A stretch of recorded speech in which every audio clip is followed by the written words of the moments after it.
moglie Nicoletta Rotaru ad Abano Terme e ne inscenò il suicidio. Eric Zorzi condannato all'ergastolo, la sentenza nel pomeriggio in tribunale a Padova. La mamma della vittima: giustizia è fatta ma mia figlia poteva essere salvata. Le avvocate della famiglia: trasmissione di atti per il comportamento dei carabinieri dopo e prima l'omicidio. Nicoletta non fu creduta né ascoltata. Tragico schianto nel pomeriggio sulla 22 nel Veronese, furgone perde aderenza, tampone un tir che travolge un'auto, muoiono un 53enne e un 32enne. Anziana perde il controllo dell'auto, sbanda e sfonda la vetrata di una pasticceria a Vicenza, momenti di panico, alcuni clienti feriti dalle schegge di vetro.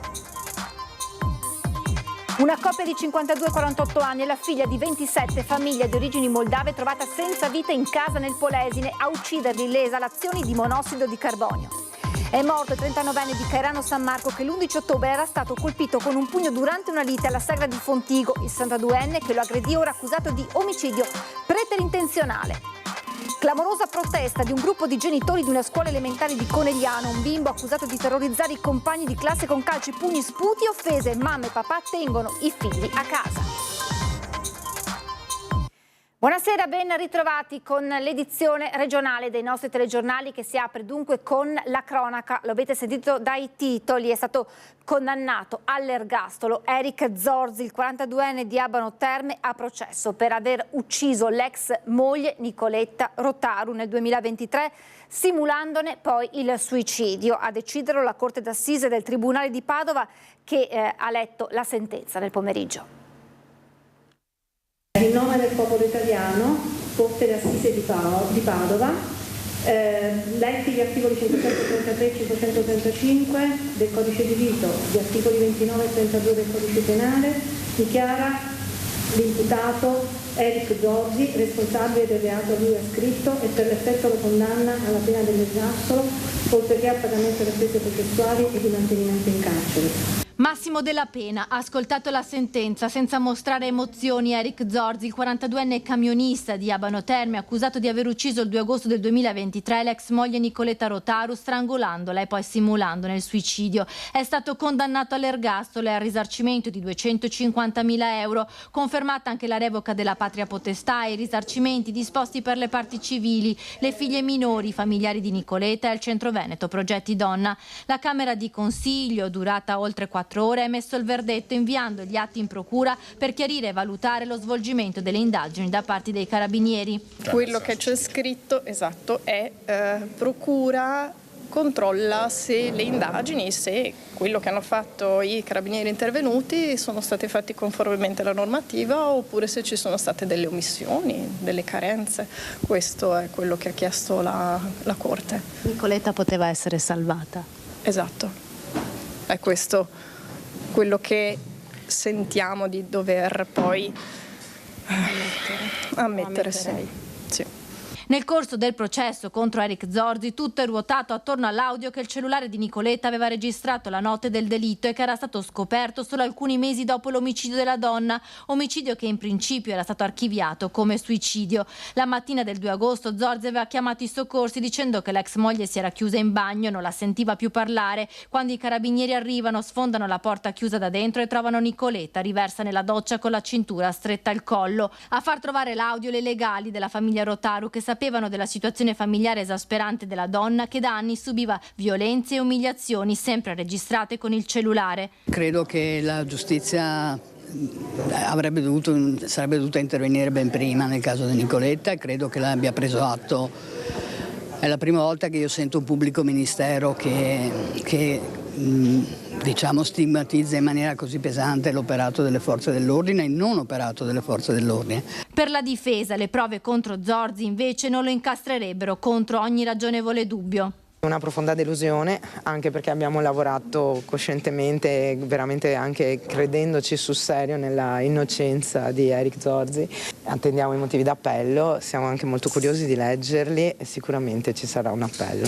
La pubblica accusa ha ricostruito invece nel dettaglio i suoni dello strangolamento, del trascinamento del corpo di Nicoletta e tutti i rumori attribuiti al lungo lavoro di Zorzi, che ha smontato e rimontato la porta del bagno per farla sembrare chiusa dall'interno. Zorzi venne arrestato nel marzo del 2024 2024 mentre usciva dal cimitero di Abano Terme, dove aveva trafugato una foto dell'ex moglie. L'ultimo sfregio nei confronti di Nicoletta, che ha umiliato per anni ma che ora finalmente ha avuto giustizia. In aula la mamma di Nicoletta Rotaru, che ha ascoltato la condanna e si è commossa ricordando la figlia. Ecco le sue parole dopo la lettura della sentenza. La toate procesele nu am fost, fiindcă sostanzialmente la signora Rotaru ringrazia la giustizia italiana. È vero che il Nicoletta non tornerà, però è stata fatta la giustizia e vuole, si augura che le bambine possano andare avanti e dimenticare almeno quello che riescono. Le lacrime di Eugenia Rotaru quando sente pronunciare la sentenza che condanna all'ergastolo l'assassino di sua figlia Nicoletta, poi l'abbraccio con le avvocate Tatiana Vigia e Roberta Cerchiaro, che l'hanno sempre sostenuta, portando alla luce l'audio che ha incastrato Eric Zorzi. Accanto a lei l'avvocata Tatiana Vigia, che l'ha sempre tenuta informata in tutte le fasi del processo e ora commossa traduce le sue parole. Purtroppo non aveva la possibilità anche economica di partecipare a tutte le udienze, però ha partecipato a distanza e si informava sempre come stavano andando le cose. La mamma di Nicoletta ringrazia la giustizia italiana, ma nel suo sguardo velato di dolore, il rammarico e la consapevolezza che sua figlia avrebbe potuto avere un destino diverso. Carabinierilor di Abano Terme dice di essere rimasta delusa dall'operato dei carabinieri, dai quali si sono rivolti in più occasioni. Lo smarrimento appunto della fotografia sulla tomba di Nicoletta, sull'impossibilità appunto di avere qualche contatto con le bambine. Si augura che tutte le donne possano appunto le donne maltrattate possono uscire dalle situazioni di maltrattamento. È mancato dopo una dolorosa malattia Agattino Caruso. L'uomo, 61 anni, era il padre di Mattia Caruso, trentenne di Albignasego, ucciso il 25 settembre 2022 dalla fidanzata Valentina Boscaro dopo una serata in un locale di Montegrotto Terme. Un omicidio che aveva segnato profondamente la famiglia Caruso. Agattino Caruso lascia la moglie Rosa, i figli Rosario e Carmela e 6 nipoti. Valentina Boscaro è stata condannata per omicidio volontario. La prossima settimana, il 30 ottobre, ci sarà un'udienza di fronte alla Corte d'Assise d'Appello per la rivalutazione di un attenuante a favore dell'imputata che potrebbe garantirle uno sconto di pena.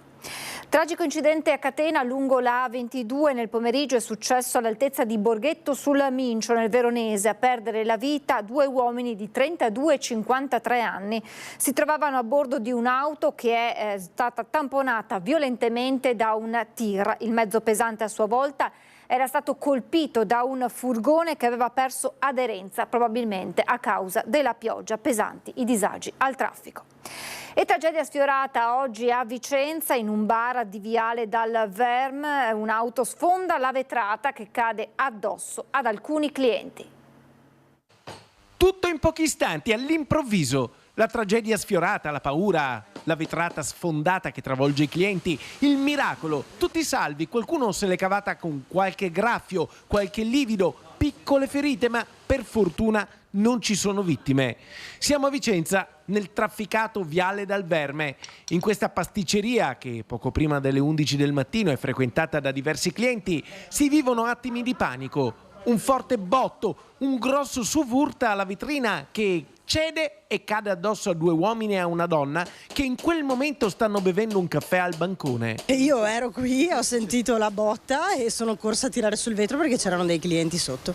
E la titolare della pasticceria a raccontare quegli attimi spaventosi. Alla guida del SUV una signora che stava parcheggiando proprio davanti alla vetrata del locale, ma qualcosa non ha funzionato. Un'automobile elettrica stava parcheggiando davanti appunto al negozio e per qualche malfunzionamento probabilmente non si è fermata e è entrata nella vetrina. Ma la signora che stava guidando era in panico, poverina, era in stato di shock, è corsa anche lei a vedere cosa fosse successo perché la macchina doveva fermarsi e non si è fermata. Viene lanciato l'allarme, sul posto arriva un'ambulanza del SUAM 118, uno dei 3 clienti viene portato in ospedale in codice giallo, ma per fortuna nessuno appare in gravi condizioni. Già nel primo pomeriggio si procede anche alla riparazione della vetrata. Questa vetrina dai 250 ai 300 kg. sicuri, insomma, ci vogliono diverse persone per alzarla adesso. E infatti si mettono in 6 per alzarla. La vetrata antisfondamento viene sollevata a fatica. 1, 2, 3. Visto il peso della vetrata, sono immaginabili i danni che avrebbe potuto fare travolgendo i clienti della pasticceria. Insomma, una tragedia, per fortuna, soltanto sfiorata. Macabro ritrovamento nella notte nel Rodigino, padre, madre e figlia senza vita nei loro letti. Si pensa ad una intossicazione da monossido di carbonio. È una tragedia silenziosa quella che ha colpito la comunità di Paviole di Canaro, al confine tra la provincia di Rovigo e il Ferrarese. La scorsa notte un'intera famiglia è stata trovata senza vita nella propria casa. Secondo le prime ricostruzioni, a causare i decessi sarebbero state le esalazioni di monossido di carbonio. Le vittime sono un uomo di 52 anni, la moglie di 47 e la loro figlia di 28. Vivevano da più di 20 anni in Polesine, dopo essersi trasferiti dalla Moldavia. A scoprire il dramma, in via Cesare Battisti, sono stati soccorritori allertati da alcuni vicini che non avevano loro notizie dal lunedì. Quando i vigili del fuoco e i carabinieri sono entrati nell'abitazione, per i 3 non c'era ormai più nulla da fare, morto anche il gatto di casa. I corpi sono stati trovati nei letti, senza segni di violenza. Tutto fa pensare a un'intossicazione accidentale. Le indagini, affidate ai carabinieri, puntano ora a chiarire le cause esatte e il movente del decesso, che potrebbe risalire a 2 giorni prima del ritrovamento. È una fine assurda quella toccata al 39enne di Cairano San Marco, Mario De Marchi, morto dopo 13 giorni di agonia. La sera dell'11 ottobre, mentre si trovava con il padre e il cugino alla sagra di Fontigo di Sernaglia della Battaglia, dove era andato per ascoltare la band Segnali Caotici, è stato colpito al volto da un 62enne di Onigo, di Pederobba, Fabrizio De Poi, dopo un botta e risposta prima su un giubbotto, poi sui piatti appena portati in tavola che l'uomo avrebbe sottratto al terzetto. Di mezzo anche qualche bicchiere di troppo. Sul caso è stato aperto un fascicolo su cui il sostituto procuratore Giulio Caprarola dovrà aggravare l'ipotesi di reato. Il 62enne, che ha sferrato il pugno, cabarettista di Onigo, salito alle cronache in passato per le sue canzoni goliardiche, sarà indagato per omicidio preterintenzionale. E restiamo nel Trevigiano con una clamorosa protesta di un gruppo di genitori nel Coneglianese, i cui figli sono terrorizzati dal comportamento di un compagno di classe.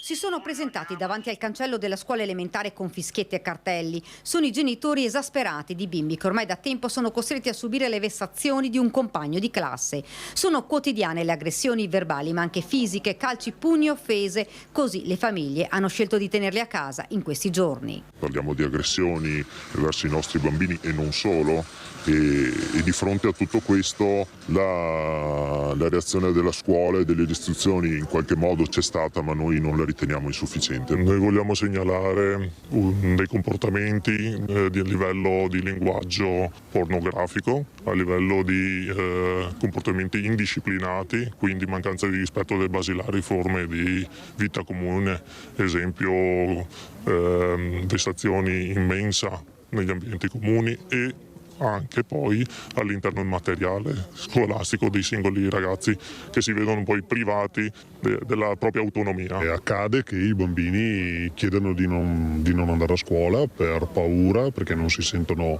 sicuri nel contesto scolastico, e questo credo che sia l'elemento più critico, perché quando si presenta un'insicurezza e percepiscono di non essere protetti e difesi da quelli che dovrebbe essere un ambiente, diciamo, di serenità, di tranquillità, di felicità, e molto spesso le reazioni possono essere le più disparate. Alcuni bambini hanno dovuto anche chiedere il supporto medico, il supporto di psicologi.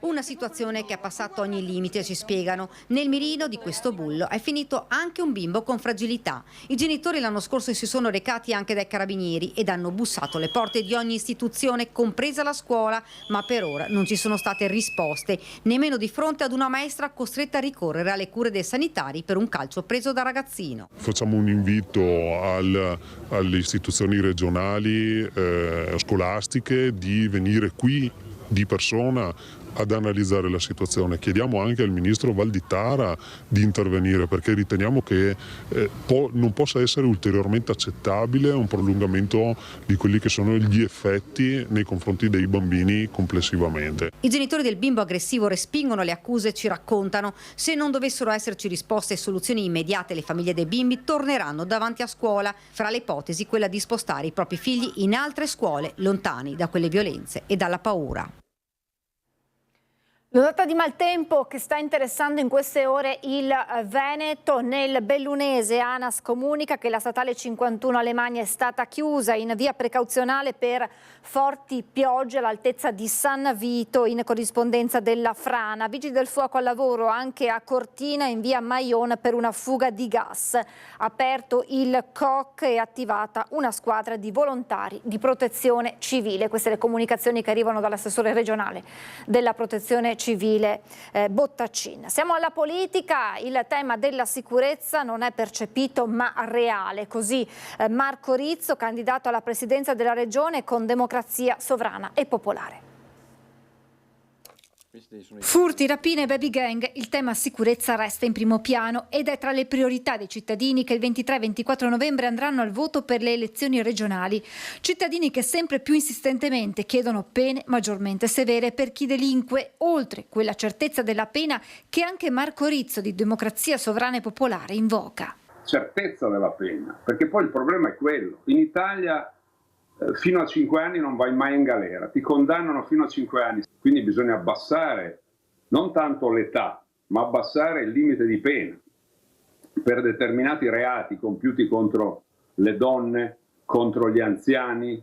Devono essere abbassati i termini della carcerazione, si deve andare in galera di più, non ci sono carceri, bene, bisogna costruirle. Rizzo però fa un ulteriore passo guardando anche al recupero dei carcerati. I detenuti, dice, devono lavorare. Il lavoro è un tema fondamentale anche per il recupero delle persone. Tutti quelli che sono in galera, se lavorano, dopo delinquono di meno, se invece stanno a oziare in galera, dopo delinquono di più. Riportare vicino ai cittadini quelli che sono i temi centrali per il Veneto è uno dei punti in testa all'agenda di Popolari per il Veneto. Noi vorremmo e speriamo di imparare insieme con i nostri concittadini ad avere un partito che è una casa comune, cioè una casa in cui si possa discutere diciamo così, convivendo anche con opinioni diverse, con mentalità diverse e poi cercando di portare più concretamente possibile a casa dei risultati in termini operativi. Riportare in Veneto la discussione politica che riguarda il Veneto, riavvicinare cioè alla vita istituzionale i cittadini perché ne siano attori reali, e questo è l'obiettivo per i Popolari per il Veneto. Vorrebbe che alcune decisioni fossero condizionate più dalle persone che vengono dalla nostra realtà quotidiana qui in Veneto, piuttosto che con deleghe che abbiamo visto essere piuttosto pericolose, nel senso che delegando ad altri, ai partiti nazionali, le decisioni, i partiti nazionali finiscono molto spesso per prendere decisioni pro domo sua, si direbbe, cioè per casa propria. L'astensionismo resta la vera incognita di ogni tornata elettorale. Riportare i cittadini alle urne è la sfida. Per i Popolari, per il Veneto, la scommessa da vincere è ben delineata. Ricostituire quell'abitudine nella discussione sulla politica che, se non ricominciamo a costruirla a casa nostra, è pericolosamente in mano a persone che sono lontane dai nostri problemi. Siamo in chiusura, vi lascio come sempre alla sigla e alle previsioni del tempo. Grazie per averci seguito, buona serata.